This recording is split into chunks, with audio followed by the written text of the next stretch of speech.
Hinrich Lohse was born into a peasant family in the town of Mühlenbarbeck in the province of Schleswig-Holstein, in the German Empire, on September 2, 1896. From 1903 to 1912 he attended the Volksschule in his hometown, and afterwards a higher trade school. In 1913 he worked as an employee at the Blohm & Voss shipyard in Hamburg. During the First World War, he served in the Imperial German Army from September 23, 1915, until he was discharged due to injuries on October 30, 1916. From 1919, Lohse was first an associate at the Schleswig-Holstein Farmers Association, and in 1920, General Secretary of the Schleswig-Holsteinische Bauern- und Landarbeiterdemokratie. In 1923, he joined the Nazi Party, and on March 27, 1925, he became then Stabsgauleiter for Schleswig-Holstein. In 1924, as a member of the Volkssoziale Block list, he became the only Nazi to be elected to the City Representative College of Altona-Elbe. During this time, he led various nationally oriented farming associations in northern Germany, such as the Landvolksbewegung, or Rural People's Movement, in English. In September 1925, Lohse joined the National Socialist Working Association, a short-lived group of northern and western German districts, organized and led by Gregor Strasser, which unsuccessfully sought to amend the party program. It was dissolved in 1926 following the Bamberg Conference. Between September 3, 1928, and April 15, 1929, Lohse also temporarily administered the Nazi Gau of Hamburg before the appointment of Karl Kaufmann as Gauleiter. On July 15, 1932, he was appointed Landsinspector North. In this position, he had oversight responsibility for his Gau and three others, being Hamburg, Mecklenburg-Lübeck, and Pomerania. This was another short-lived initiative by Gregor Strasser to centralize control over the northern districts.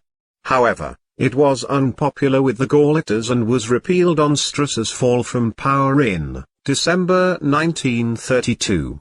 Lohse then returned to his Gauleiter position in Schleswig-Holstein. He was elected to the Reichstag for Schleswig-Holstein in November 1932. Shortly after the Nazis' seizure of power, he was appointed as Oberpräsident, or High President, of the province of Schleswig-Holstein on March 25, 1933. He united under his control the highest party and governmental offices in their province. In 1934, he took over the chairmanship of the Nordic Association.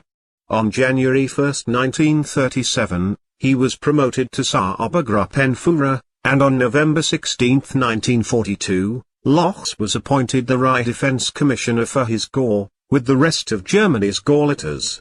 On July 25, 1941, during the German occupation of Baltic states, Lohse was appointed Reichskommissar for the Ostland, which was the occupied Nazi state made from the Baltics.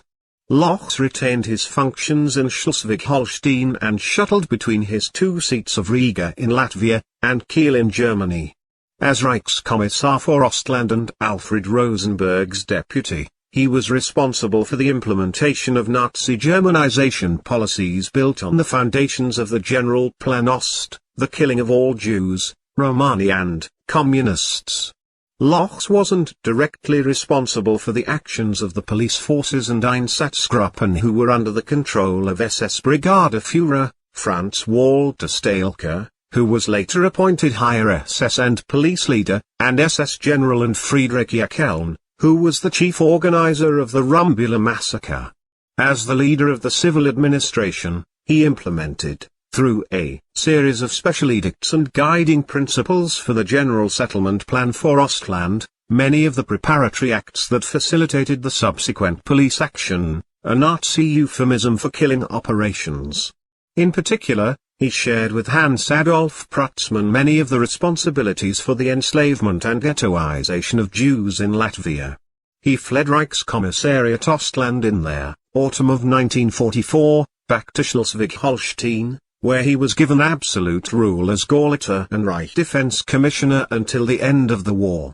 On May 6, 1945, Lohse was unseated as the Oberpresident of Schleswig-Holstein, by the German surrender at Lüneburg Heath, which went into effect the day before, and was then imprisoned by the British Army.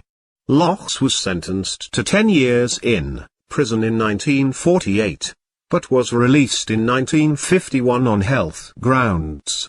2 inquiries were launched by German prosecutors against him, and the grant of the high presidential pension he'd been wanting was withdrawn under pressure from the government of Schleswig-Holstein. Lohse spent his last years in Mühlenbarbeck, where he died on February 25, 1964, aged 6. Hinrich